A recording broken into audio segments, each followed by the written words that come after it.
감사합니다.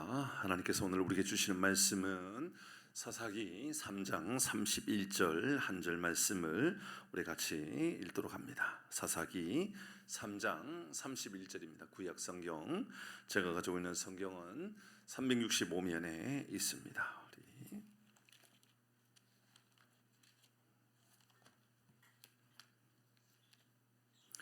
사사기 3장 31절 우리 한 절 말씀을 같이 합독해서 읽도록 합니다. 같이 하겠습니다. 시작. 에훗 후에는 아나세 아들 삼갈이 있어 소모는 막대기로 블레셋 사람 600명을 죽였고 그도 이스라엘을 구원하였더라. 아멘. 구호합니다. 시작. 하나님이 우리와 함께 하십니다. 그래서 우리는 잘 되고 있습니다. 할렐루야. 아멘. 우리 하나님께서 우리 모두를 더 잘 되도록 인도해 주시기를 바랍니다. 아멘.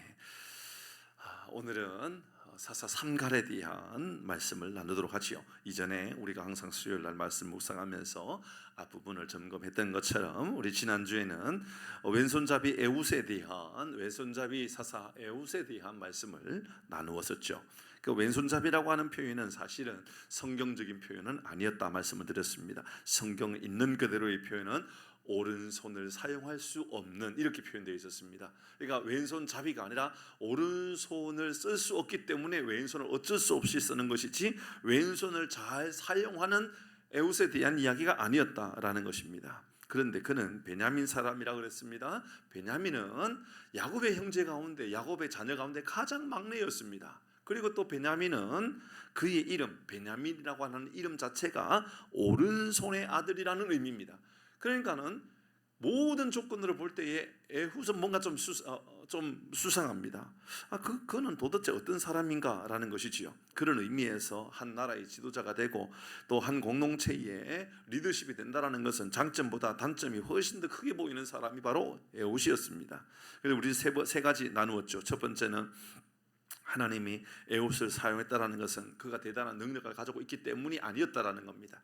그도 부족한 사람이었고 그 장점보다 단점이 훨씬 더 많았던 연약한 사람이지만 하나님이 그를 사용하심으로 승리의 길을 이끌어 가셨다 말씀을 나누었고, 두 번째는 하나님은 그에게 칼을 맡기셨습니다. 칼을 주셨습니다. 전쟁에 나가서 싸울 수 있는 칼 말이지요. 이 영적인 전쟁을 위하여 하나님 우리에게도 칼을 주십니다. 어떻게 이 칼을 어떤 목적을 가지고 사용하느냐는 매우 중요하다 그랬습니다. 그 칼을 가지고 우리가 싸워야 할 대상은 사람이 아닙니다. 가족이 아닙니다. 우리 교후가 아닙니다. 이거 영적인 세력입니다. 어둠의 악한 세력입니다. 에글론입니다. 탐욕입니다. 우리 안에 하나님을 알지 못하게 하는 모든 탐욕과의 싸움을 이기게끔 하기 위하여 영적인 칼, 말씀의 칼을 우리에게 맡겨주셨다라는 말씀도 함께 나누었죠. 세 번째 우리가 묵상한 것은 그런데 잊지 말아야 할 이 전쟁의 목적입니다. 그것은 평화입니다. 평화. 하나님의 전쟁을 통하여서 그들에게 트러블을 일으키기 위하여 싸움을 일으키기 위한 목적이 아니었습니다. 하나님은 부족하고 연약한 사람이었던 이 한 사람 에훗을 통하여 장점보다 단점이 훨씬 더 많이 드러나 있는 이 에훗을 통하여서 80년의 평화를 만들어 가십니다. 80년의 평화. 하나님께서 우리에게 원하시는 것은 이 평화의 복음을 만들어 가는 것이지요. 그래서 이런 바울은 에베소를 통하여서 우리에게 평안의 복음으로 예비한 신을 신어야 한다. 평안의 복음으로 준비된 신 말이죠. 신실한 믿음의 사람들을 보면, 여러분 교회 안에 믿음의 신실한 사람을 보면 다툼이 있는 그 자리에 그 사람이 나타나면 평화가 생깁니다. 화해가 일어납니다. 그런데 믿음의 사람이 아니라 목적 중심, 목표 중심의 삶을 살아가는 사람들을 보면 그 뜻을 이루지만 싸움이 일어납니다. 그러니까 중요한 것은 싸움을 일으킨다 할지라도 어떤 계획된 목표를 이루어야 되는 것인가, 아니면 목표를 포기한다 할지라도 더 좋은 목적, 하나님의 평화를 이루는 것이 합당한 것인가, 이게 얼마나 중요한지 모른다 말씀드렸습니다. 신실한 믿음의 사람, 우리가 믿음의 신실한 사람이 된다 그러면 우리가 싸워야 하는 것은 평화입니다. 평화를 이루지 못하는 것에 대한 싸움을 우리는 싸워야 됩니다. 공동체를 지키기 위하여, 가정을 지키기 위하여, 여러분 우리는 근본적인 먼저 가치관, 가장 중요한 것, 그래서 우리가 회복되어야 되는 것 아닌가? 그래서 우리가 더 좋은 공동체를 만들어야 되는 거 아닌가? 그래서 우리 가정을 지켜야 되는 것 아닌가라는 그러한 목표, 목적을 가져야 한다, 그 말씀입니다. 오늘은 한 줄 묵상, 한 줄. 이 한 줄 묵상이지만 한 줄 묵상이 결코 가볍지 않습니다. 어쩌면 한 줄이기 때문에 훨씬 더 무겁습니다. 수십 절의 말씀을 읽고 수십 절의 말씀을 묵상하는 것보다 한 줄 말씀을 묵상하고 그 한 줄을 통하여 우리에게 주는 교훈을 찾는 것은 굉장히 어렵습니다. 오늘은 쉬운 말씀이지만 쉽지 않는, 적용을 해야 하고 또 우리의 마음 안에 이 말씀을 통하여서 우리에게 아주 깊은 교훈의 말씀을 새겨야 할 것입니다. 어쩌면 한 줄이기 때문에 훨씬 더 많은 것을 우리가 담아내어야 할 것이다 라는 생각을 가져봅니다. 다시 31절 오늘 본문의 말씀을 같이 읽고요, 오늘 세 가지 우리 이 말씀을 설명할 필요가 없습니다. 너무 한 줄 말씀이니까 말씀에 대한 설명할 게 어디 있어요? 적용하는 것이죠. 우리 31절 같이 읽겠습니다. 시작. 다시 읽습니다. 시작. 에훗 후에는 아낫의 아들 삼갈이 있어 소 모는 막대기로 600명을 죽였고 그도 이스라엘을 구원하였다. 아멘. 첫 번째 우리가 생각할 것은 아낫의 아들이라고 하는 말입니다. 아낫의 아들. 왜 이런 표현을 썼을까? 사사 삼갈 이런 표현도 아니고 어느 족속 어느 지파 삼갈 이런 것도 아니고요, 아낫의 아들 삼갈 이렇게 썼는 이유가 뭘까요? 가나안에는요 3대 여신이 있습니다. 우리가 알고 들어본 아세라, 가나안의 여신입니다. 풍요 혹은 또 출산, 다산의 이 신 아세라 혹은 또 아스다롯, 그리고 세 번째 여신이 있었는데요, 아낫입니다. 오늘 등장하는 이 아낫은 바로 가나안의 여신의 이름입니다. 근데 아버지가 아들의 이름을 지을 때 이름을 짓는 것이 아니라 아들의 이름을 소개하는데 아낫의 아들 삼갈이라고 말하면 뭐가 이상한 거죠.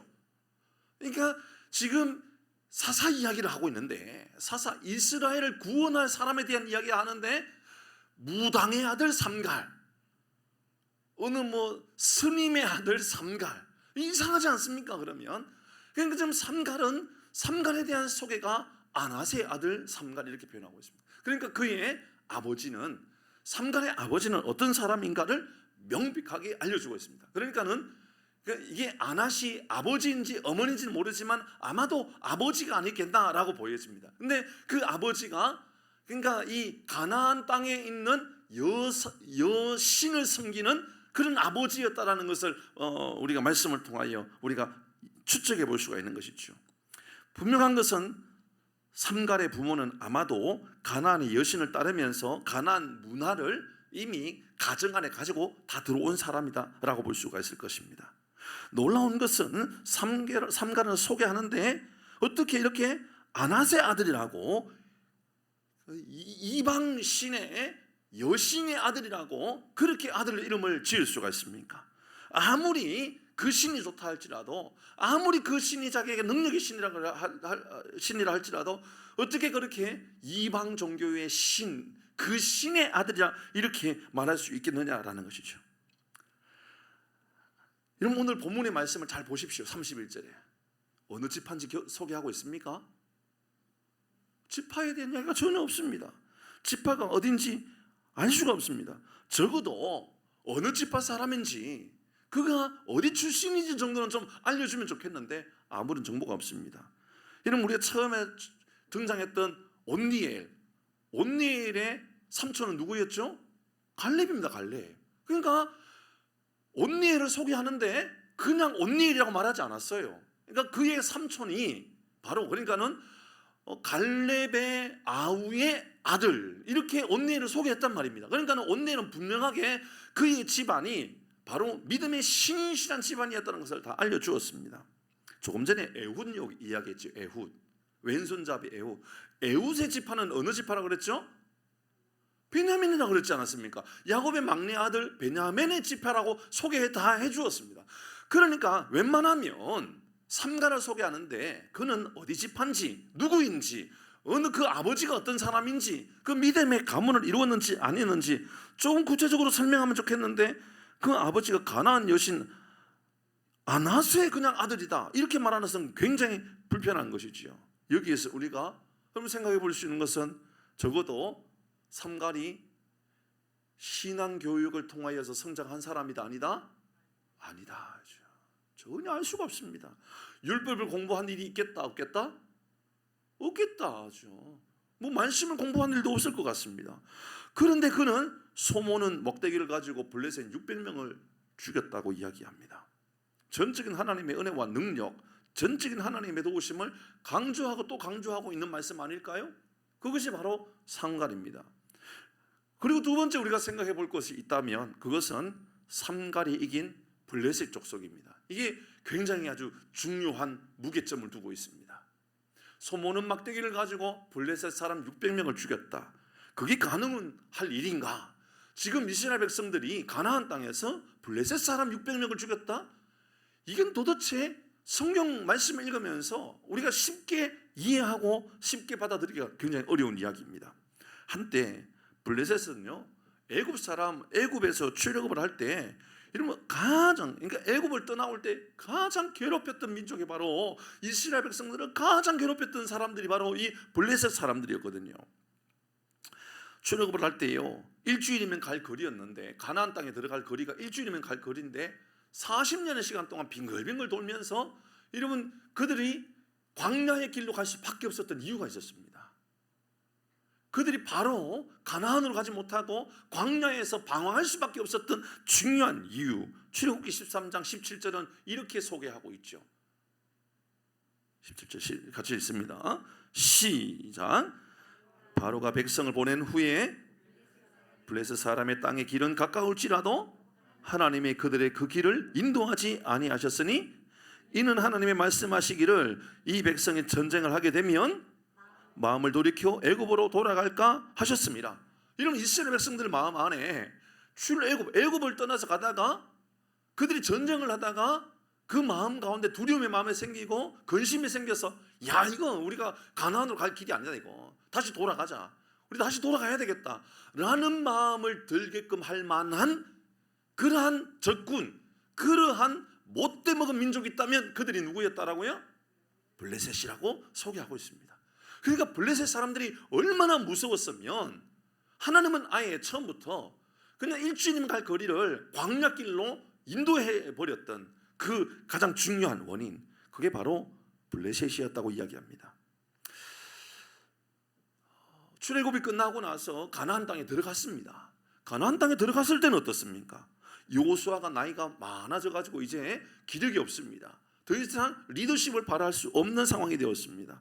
가나안 땅에 들어가서 이스라엘 백성들이 가나안 땅을 완전히 점령하고 완전히 그 땅에 있는 사람들을 이제 성을 점령하고 또 그 땅에 있는 우상을 다 이제 완전히 파괴해야 될 목적이 있었는데, 이 일에 가장 큰 걸림돌이 누구였는가? 여호수아 13장입니다. 가나안 땅에서 그들을 가장 힘들게 했던 것, 출애굽할 때도 가장 힘들게 했던 것이 블레셋이었었는데, 가나안에 들어가고 나서 가장 힘들게 했던 사람들 누군가? 여호수아 13장 1절 2절입니다. 1절 2절 같이 읽어봅니다. 시작. 여호수아가 나이가 많아 늙었매 여호와께서 그에게 이르시되 너는 나이가 많아 늙었고 얻을 땅을 매우 많이 남아있도다. 얻을 땅이 너무 많이 남아있다. 2절입니다. 시작. 이 남은 땅을 이러하니 블레셋 사람의 모든 지역과 됐습니다. 이러면 다 점령하고 여기도 점령하고 저기도 점령했는데 점령하지 못했던 그 땅, 블레셋 사람의 모든 지역은, 블레셋 사람이 다스리고 있던 땅은 이러면 점령하지 못했던 겁니다. 블레셋 사람들은요, 얼마나 그들에게 부담스럽고 얼마나 힘들었는지 블레셋 사람들이 산다 그러면 점령하지 못했던 거예요. 여호수아의 마음 가운데 제발 이 땅을 좀 점령했으면 좋겠는데 그 점령을 할 수 없는 땅, 그게 바로 블레셋 사람들이 다스리고 있었던 땅이었다라고 이야기합니다. 피하고 싶었던 사람들 블레셋, 가나안에 들어갔지만 온전히 정복하지 못했던 땅 블레셋, 여러분 그 땅이 바로 블레셋입니다. 삼손 시대는요 어떻습니까? 사사 시대죠. 삼손 시대는요 이 블레셋 사람들이요 이스라엘 백성들을요 40년 동안요 꼼짝하지 못하도록 그들을 꽁꽁 묶어버렸습니다. 사사기 13장 1절 말씀에 같이 있습니다. 시작. 이스라엘 자손이 다시 여호와의 목전에 악을 행하였으므로 여호와께서 그들을 40년 동안 블레셋 사람의 손에 넘겨주시니라. 하나님께서요 그들을, 이스라엘 백성들이요 가장 악할 때요 바로 블레셋 사람들에게 40년 동안 맡겨놓았다고. 블레셋 사람들은 무서운 사람들이었습니다. 이스라엘 백성들은요 전쟁 자체를 꿈도 꾸지 못했던 사람들이 바로 블레셋 사람들이었던 겁니다. 뿐만 아닙니다. 이후에 엘리 제사장은요 이 블레셋 사람들에게요 바로 언약궤를 빼앗기는 수모를 당하기도 합니다. 언약궤를 빼앗긴 것도 블레셋 사람입니다. 사무엘상 4장 10절 11절입니다. 같이 합니다. 시작. 블레셋 사람들이 쳤더니 이스라엘이 패하여 각기 장막으로 도망하였고 살육이 심히 커서 이스라엘 보병에 엎드려진 자가 3만 명이었더라. 3만 명이나 죽었습니다. 이 블레셋 사람들 때문에 이스라엘 백성들이요 3만 명이나 죽었는데요 11절 그것을 끝나지 않았습니다. 시작. 하나님의 궤는 빼앗겼고 엘리의 두 아들 홈니와 비느하스는 죽음을 당하였더라. 누구에게요? 블레셋 사람들. 블레셋 사람들이 얼마나 힘들겠으면 언약궤도 빼앗기고 제사장의 아들도 죽고 이러면 이것이 바로 블레셋 사람들이었습니다. 이쯤 되면 여러분 지금 산갈이 블레셋 사람들 600명을 소문은 막대기를 가지고 죽였다라는 것은 엄청난 사건이었다라는 것을 알 수가 있죠. 여러분 나귀뼈를 가지고 블레셋 사람 1000명을 죽였던 삼손, 우리 알지 않습니까? 삼손은요 나귀 턱뼈 가지고 블레셋 사람 1000명을 죽였습니다. 엄청난 큰 공을 세웠죠. 이 특별히 삼손은 우리가 생각해 볼 때 태어날 때부터 나신인이었습니다. 타고날 때보다 태어날 때보다 특별한 사람으로 존재하는 사람이었습니다. 특별히 선택받았던 사람입니다. 특별한 능력을 가지고 태어났습니다. 그렇죠? 이 삼손을 이길 만한 사람이 존재하지 않았습니다. 그게 바로 삼손이었습니다. 그러니까 삼손쯤 되면 나귀 턱뼈 가지고 블레셋 1000명 그럴 수 있는 겁니다. 그런데 삼갈은 뭡니까? 아버지에 대한 소개를 하는데 그는 이방 여신을 섬기는 사람이었다. 그는 소문은 막대기를 들고 다니는 사람이다. 그런데 그가 블레셋 사람 600명을 죽였다. 이건 굉장히 신비롭고 놀라운 일들을 알려주고 있는 것 아닙니까? 그래서 세 번째 우리가 생각해 볼 것은 바로 평범한데 평범하지 않는 농부 삼갈을 우리가 생각해 보게 되는 거죠. 31절 본문의 말씀 다시 읽어봅니다. 같이 읽겠습니다. 시작. 에웃 후에는 아낫의 아들 삼갈이 있어 소문은 막대기로 블레셋 사람 600명을 죽였고 그도 이스라엘을 구원하였더라. 아멘. 그는 소문은 막대기를 가진 사람이라고 소개합니다. 아마도 소문은 막대기를 들고 소를 몰고 다니는 사람이었겠죠. 아마 유목하는 사람 혹은 또 농부였지 않았을까 보여집니다. 블레셋에 의하여 고통을 받고 있던 이 사람들이 블레셋에 의하여서 너무너무 고통에 빠져 있었던 이스라엘 백성들이 소문은 막대기를 가지고 다니는 이 한 농부를 통하여서 구원을 받게 되었다라고 하는 이야기를 오늘 우리에게 알려주고 있죠. 우리는 그가 이스라엘을 구원했다는 말씀을 통하여 그가 사사의 사명을 감당하고 있다는 것은 알 수 있습니다. 그렇죠? 사사의 사명을 감당하고 있습니다. 그는 사사를 훈련받은 사람이지는 않은 것 같습니다. 왜냐하면 그가 소문은 막대기를 가지고 살아간 사람 아닙니까? 그는 엄청난 능력을 가지고 있는 사람이다라고 소개하는 것도 아닙니다. 말씀 훈련받은 사람도 아니고요. 들판에서 삶을 살아가는 한 남자인 것 같습니다. 그러나 하나님은 그를 들어 사용하고 계시죠. 내용을 좀 찾아보니 이 소문은 막대기가 한 2m 있어 2m 50 정도 된답니다. 꽤 장대 정도 되겠죠. 작지 않는 그렇다고 아주 크지도 않는 그 정도의 장대 정도 되는 것 같습니다. 막대기. 그러니까 성경에 보면 지팡이와 막대기가 있습니다. 그렇죠? 지팡이는 길을 인도하여 갈 때에는 지팡이가 필요합니다. 그렇죠? 짚고 가거나 길을 이렇게 살피기 위해서 지팡이가 필요합니다. 막대기는 들짐승이나 산짐승들과 같은 것들이 공격해 올 때 이기기 위하여 때로는 무기와 같은, 그러나 전쟁용 무기는 아니고 그냥 간단한 무기 정도 사용할 수 있는 것, 이게 막대기라 볼 수 있을 겁니다. 그냥 농부에게 꼭 들고 다녀야 되는 막대기죠. 무기 같은 역할을 하지만 무기로 보기에는 많이 부족해 보이는 것이지요. 다만 그는 일상의 평범한 삶의 도구, 일상의 평범한 삶의 도구를 평범한 것이 아니라 비범한 무기로 만들어가는 모습을 보게 되는 겁니다. 일상은 평범한데 삶은 비범한 것이죠. 저는 오늘 이 본문의 말씀을 통하여 소보는 막대기를 가지고 블레셋 600명을 죽였다라는 말씀을 한 문장으로 고백한다면, 한 문장으로 우리가 정리한다면, 평범한 일상이 평범한 무기가, 평범한 일상의 무기가 비범한 역사로 나타났다. 그렇게 정리할 수 있겠다라는 생각을 가져보게 되었습니다. 우리도 그렇지 않을까요? 일상의 삶이, 대부분의 삶은 평범합니다. 그렇지 않습니까? 우리 가운데 아주 매일매일의 삶이 엄청난 이벤트가 있고 급격한 엄청 놀라운 일들이 있으면 좋을까요? 꼭 그렇지 않죠. 그냥 평범한 하루하루의 삶을 살지 않습니까? 여러분, 매일매일 삶에 막 이벤트가 있고 막 엄청난 충격적인 사건이 일어나고 막 그렇게 살아가기를 원합니까?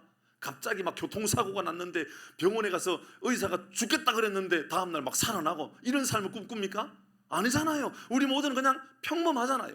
오늘 회사에 갔는데 사장님이 막 넌 너무 잘했다. 앞으로 너 한 5단계 뛰어넘어서 앞으로 임원해라. 막 이런 이야기들을 듣고 살기를 원합니까? 사실 그렇지 않을 겁니다. 왜냐하면 그렇게 급격하게 올라가는 그 사람은 급격하게 떨어질 수도 있잖아요. 그러니까 대부분의 사람은 평범한 일상을 꿈꾸고 살아갑니다. 평범하게 살아가는 것을 전혀 문제시 여기지 않는 거지요. 그런데 평범한 그의 일상을 아주 비범한 하루의 삶으로 바꾸어가는 모습을 보게 되는 것이지요. 여러분, 일상의 평범한 삶에 열심을 더하면, 성실함을 더하면 그 재능 혹은 그 기술이 우리에게는요 비범하게 나타날 수 있는 겁니다. 어느 날 그것이 우리의 삶의 비범한 도구가 되어서 영혼 구원을 위한 놀라운 능력이 나타날 수 있다는 것을 알려주는 것이죠. 그런 의미에서 우리에게도요 평범한 하루하루의 삶에 성실함을 더하고 충성됨을 더하고 열심을 더하면 하나님께서 우리의 삶을 비범하게 만들어 주실 줄 믿으시기를 바랍니다.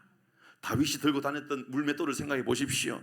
다윗이 들고 다녔던 물맷돌, 그게 그에게 아주 대단한 능력을 소유한 것처럼 그렇게 느꼈을까요? 아니잖아요. 그도 아버지의 양을 칠 때에 그 물맷돌 가지고 양을 지키기 위한 방법을 사용하지 않았을까요? 그냥 평범한 하루하루의 삶이었을 겁니다. 아주 평범한 기술들이었겠죠. 평범한 일상이었을 것입니다. 그러나 전쟁이 눈앞에 있을 때에, 골리앗을 만났을 때에 다윗이 가지고 있었던 평범한 돌은 비범한 하나님의 능력이 된 것이죠.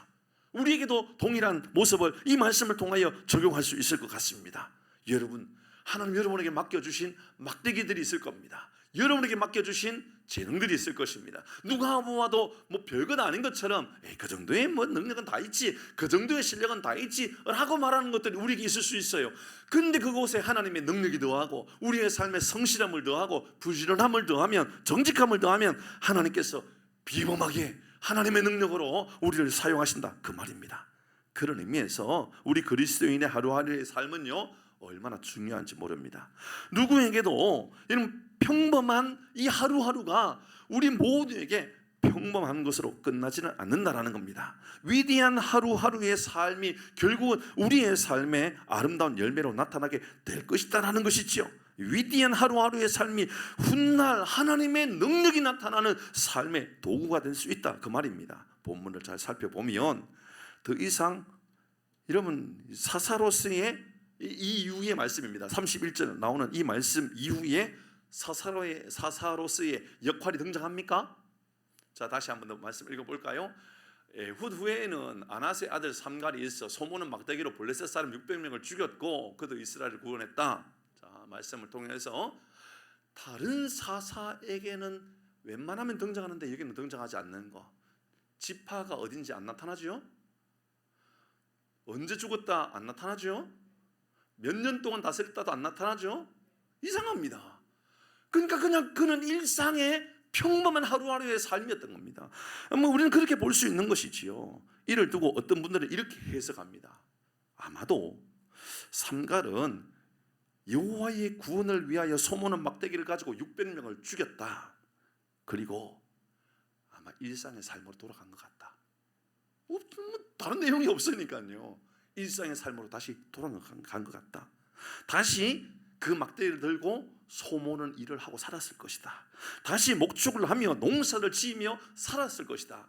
왜냐하면 다른 이야기, 하나님께서 이 삼갈 때문에 이스라엘 백성들을 몇 년 동안 평안함을 주셨다 말도 없고, 그가 그 다음에 어떤 일들을 얼마만큼 앞으로 계속 진행해가는 일에 대한 어떤 소개도 없기 때문이다. 예, 그렇습니다. 성경에 없는 이야기입니다. 그러니 제가 여러분 믿으십시오라고 말할 수 있는 이야기는 아닙니다. 그러나 우리는 예측을 해보는 것이죠.